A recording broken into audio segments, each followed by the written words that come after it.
బ్రహ్మాండంగా అలంకరించావే, గదంతా పూలకొకంలాగా గుంపులు అడిపోతుంది అనుకో. మీరు ఒకసారి నేను చెప్తాను.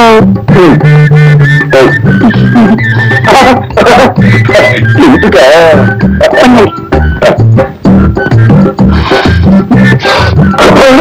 సెంటు కూడా సెటప్ చేసావు.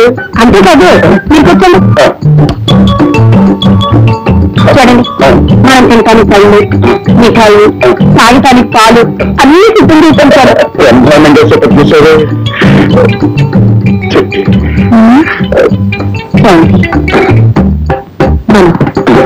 అలా అలా స్వర్గంలో తిరిగి, ఆ తర్వాత బృందావనంలో దిగి, ఆ తర్వాత పాల సముద్రంపై తేలిపోయి, పుష్పాల రథం మీద పారిపోయి,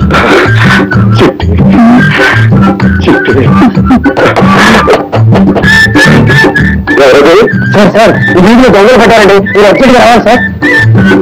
వస్తున్నా చాలే, మీరు ఎలాగంటే అచ్చి ఇచ్చి అడే వెళ్ళిపోతాడు. అదే తప్పు. ఈ దుర్ముహూర్తం ఈ వీధిలో ఉండగా ఆ దొంగ వస్తే ఈ వీధిలో రావడానికి వాడికి ఏమి ఉండదు. ఇప్పుడే వస్తాను పెంచేస్తాను. అదేం కుదరదు, మీరు వెళ్ళకూడదు అంతే. నీకు తెలియదు చిట్టి. ఉండమంటుంటే నేను ఇప్పుడే వస్తాను.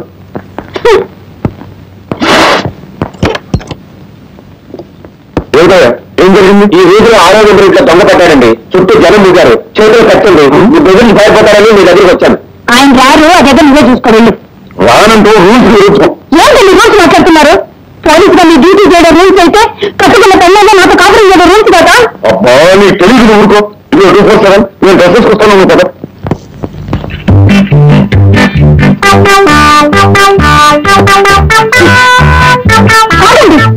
మీకు డ్యూటీలో లాభం మీద విలువ కూడా కట్టుకున్న పెళ్ళ మీద లేదన్నమాట.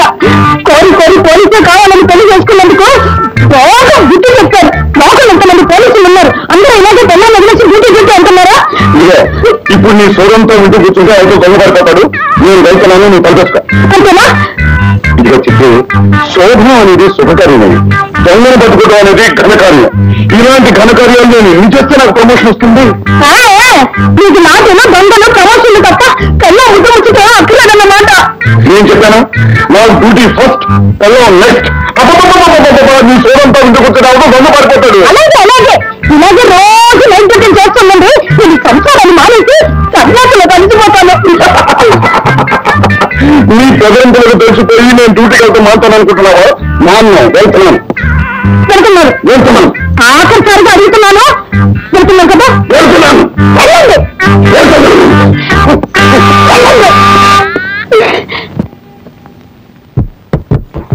మాయా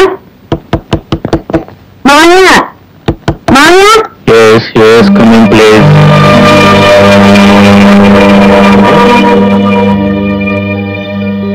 చెప్పా కట్టుకుని ఎక్కడికి వెళ్ళావు? ఎక్కడున్నావు? ఉద్యోగం కోసం వెళ్ళాను.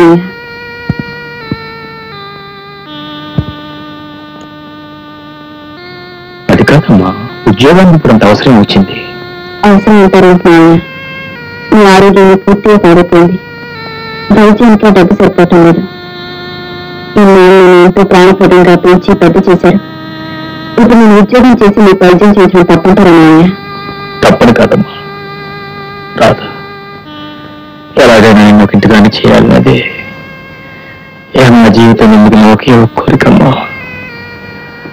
ఆ కోరిక తెచ్చుకోవాలి ఆస్తూనే ఈ జీవిత భారాన్ని వస్తున్నాను.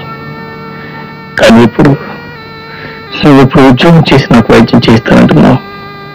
ఇలాంటి స్వార్థపరుడు కాదమ్మా, స్వార్థపరుడు కాదు.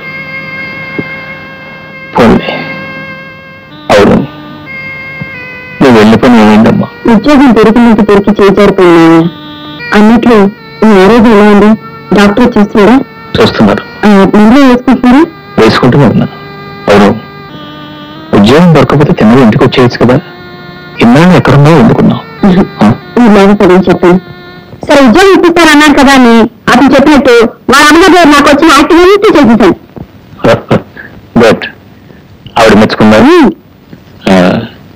ఎంతకీ ఆవిడ పేరు ఏంటన్నా? పార్వతమ్మా.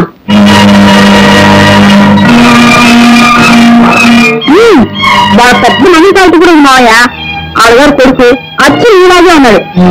వయసులో ఉన్నప్పుడు మీరు కూడా అలాగే ఉండేవారు. అన్నం దగ్గర నుంచి లేచి వచ్చేసారు.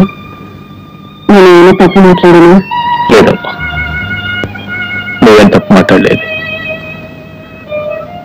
నాకేదో జ్ఞాపకం వచ్చి భోంచేబుద్ధి కాలేదు. అంటే నువ్వు అత్తయ్య అని పిలిచానన్నావే ఆ పార్వతమ్మ, ఆవిడెవరో కాదమ్మా, నా భార్య. నేను దైవంలో ఆరాధించే నా ప్రాణ స్నేహితులు చనిపోయాడు. అతని భార్యకు స్థానం కల్పించాలని నేను వాళ్ళ ఇంటికి తీసుకెళ్లాను. అప్పటికే శ్రీధరాస్తిని పాముల్లా చుట్టేసిన తన దయాదులు ఆమెను వాళ్ళ ఇంటి కోళ్ళగా అంగీకరించలేదు. భర్త పోయిన దుఃఖం ఒకవైపు, ఆశ్రయం లేదన్న బాధ మరోవైపు ఆమెను దొంగతీస్తుంటే నా సొంత తోబుట్టువులను తీసుకెళ్లి ఆశ్రయం చాదరించాను.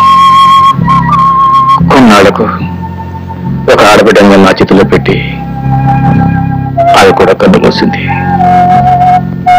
ఆడబిడ్డ ఎవరో కాదమ్మా, నువ్వే.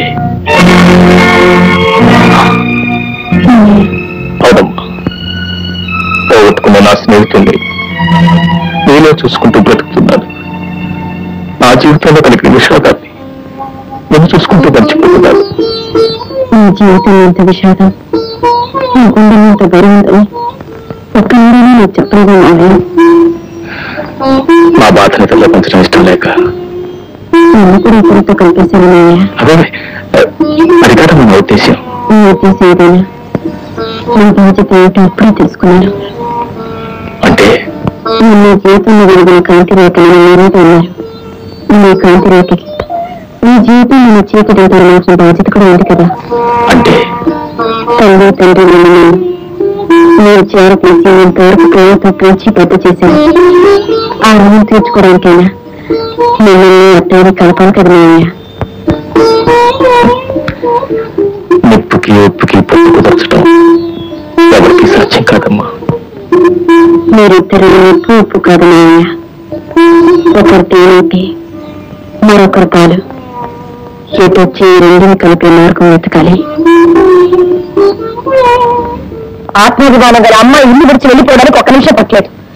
కానీ ఇన్నాళ్ళైనా దాన్ని వెతికి తీసుకురావడానికి నీకు కుదరలేదురా. నన్నేంటమ్మా, నా ప్రయత్నం నేను చేస్తున్నాను కదా. రేపు మాత్రం ఎక్కడో చోట కనిపిస్తుంది, కాళ్ళు చేతులు బట్టి మీ కాళ్ళ పడేస్తాను. సరే లేదు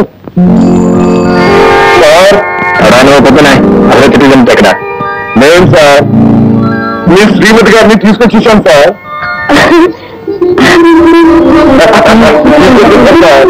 కాదమ్మా, అదేంటి నీతో శ్రీమతి ఏంటి?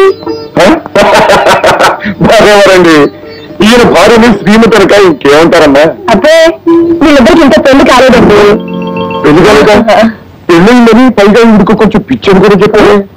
పెళ్ళంతేనండి, ఇలా చెప్పి అలాగే పెళ్ళి అవుతుంది, అందుకని అయిందని చెప్పేశాను. ఈ పిచ్చి అంటే అమ్మ ఆ ప్రతి మనిషికి వ్యాపకంత వరి ఉంటుంది కదా, ఈవిడికి కాస్త ఎక్కువ ఉంది అంతే. సరే కానీ నేను ఎందుకు ఎక్కడికి వెళ్ళొద్దు? ఎక్కడికి వెళ్ళిందో అడగండి, నాకు ఎక్కడ దొరికిందో అడగండి. నేనేం మీకు దొరకలేదు. నేను ట్రైన్ ఇక్కడికి వస్తుంటే స్టేషన్ లో నన్ను పట్టుకున్నారు. కొత్తగా గాలి విచ్చి పెడతాను అనుకున్నారా? ఎవరు ఏ ఇంట్లో నుంచి పారిపోయినా ఇట్టే పెట్టేయగలరు. అయినా వయసులో ఉన్న ఆడపిల్ల ఇలా ఇల్లు విడిచిపెట్టి వెళ్ళిపోవడం తప్పు కాదు. ఎలా వెళ్ళలేదండి, ఎలా వెళ్ళిందా? ఎలా వెళ్ళినా తప్పే కదండి. అఫ్కోర్స్ నేను ఈ ఊళ్ళో ఉన్నంత కాలం మీరు ఎన్నిసార్లు ఇల్లు విడిచిపెట్టి పారిపోయినా అన్నిసార్లు వెతికి పట్టుకొచ్చి అప్పు చెప్పగలరు. చూడండి బాబు, మీ పేరు ఎంత గానీ నా పేరు డి ముహూర్తం. డి అంటే దుర్రా బర్రా అండి. అబ్బాబా దుర్రేనండి, మీరు నన్ను కన్ఫ్యూజ్ చేస్తున్నారు సార్. సారీ, డి అంటే దుర్, అది మా ఇంటి పేరు. నా అసలు పేరు ముహూర్తం, వెరసి నా పూర్తి పేరు దుర్ముహూర్తము. దుర్ముహూర్తం అనుకుని ఏదో అపశకునం అనుకుని మీ ముఖంలోని కవలికలన్నీ మరిపోయాయి. దుర్ముహూర్తము నా పేరు మాత్రమేనండి. నాకు ఎవరు ఎదురుపడ్డా సరే అదంతా మంచి ముహూర్తమే. సరే అండి, మీరు చేసిన సహాయానికి మీరేది చేయక్కర్లేదమ్మా. నేను చేస్తున్న డ్యూటీకి గవర్నమెంట్ నాకు చెప్పి వస్తుంది. ఈ వంట జీవితానికి అది ఎక్కువ. అయితే నీకు ఇంకా పెళ్లి కాలేదా? పెళ్ళయిందమ్మా, కానీ నా భార్య దేవుడు చిన్న చూపు చూశాడన్నమాట. భగవంతుడు చిన్న చూపు చూడలేదమ్మా, భగవంతుడు పెద్ద చూపు చూశాడు. కోరుసుకుంది కాబట్టి పట్టుకున్నాను. నా కథంతా మీరు వింటే మీ ముగ్గురు మనసులో ఐసులాగా కరిగిపోయి నీళ్ళైపోతాయి. నా భార్య నన్ను చిన్న చూపు చూసి నన్ను విడిచిపెట్టి ఇంట్లోంచి వెళ్ళిపోయింది. మీరు వెతికాను బాబు, కానీ నా భార్య కనపడలేదు. అన్ని కేసుల్లోనూ సక్సెస్ అయ్యాను, నా సొంత కేసులోనే ఫెయిల్ జరిగాను బాబు. చాలా విచారం ఉండి బాబు.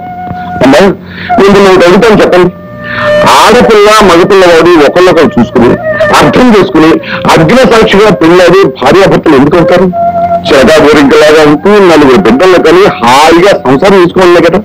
మరి అలాంటప్పుడు ఆ భార్య హఠాత్తుగా ఆ భర్తను విడిచిపెట్టి వెళ్ళిపోతే ఆమె ఏమంటారో చెప్పండి. చెప్పండి అమ్మా. మీరు చెప్పలేరు. ఈ విధంగా ఇప్పటి వరకు నా చేతి మీదుగా 100 కేసులు పూర్తి చేశానమ్మా. మిమ్మల్ని భార్యతో కలుపుతుంది. ఎంత చల్లని మాట చెప్పి ఆశీర్వదించారమ్మా. మీ నోటి మాట ప్రకారం నా భార్య నాకు దొరికితే ఎంత పెట్టుకుని మీ దగ్గరికి తీసుకొస్తానమ్మా మీ ఆశీర్వాదం పొందటానికి. వస్తానమ్మా. వస్తాను బాబు. చాలా థ్యాంక్స్. పర్వాలేదు.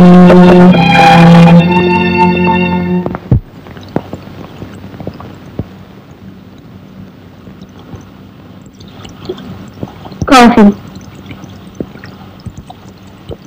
సారీ బాధ. ఆ రోజు అనుకోకుండా క్లబ్లో మీ మీద ఆవేశపడినందుకు చాలా బాధపడుతున్నాను. మనలో మనకి సారీ ఎందుకులో బావా, ఇదేంటి ఏంటి కొత్త మలుపు? మలుపు కొత్తదేనా? వరస కాదదిలే బావా. మళ్ళీ బాగుంటుంది. బావుని బావా అనకుండా పాల్కోవాటారా? ఇదిగో మీలో మీకేం అవుతారు? అట్లా అవుతారు. వాళ్ళకి మీరేమవుతారు? అవును, నా తెలియగలుగుతానా? నీకేమైనా బాగా పిచ్చి పెట్టిందా? ఏదో ఆపద్ధర్మం కొద్దీ నా ప్రియురాలుగా నటించమంటే ప్రైవేట్గా చెట్లయిపోతామండి. మన ఇద్దరం ఫ్యామిలీని పికప్ చేసేదాకా ఇలా సెటప్ ఒక తప్పదు బావా. బావా బావా పాల కోవా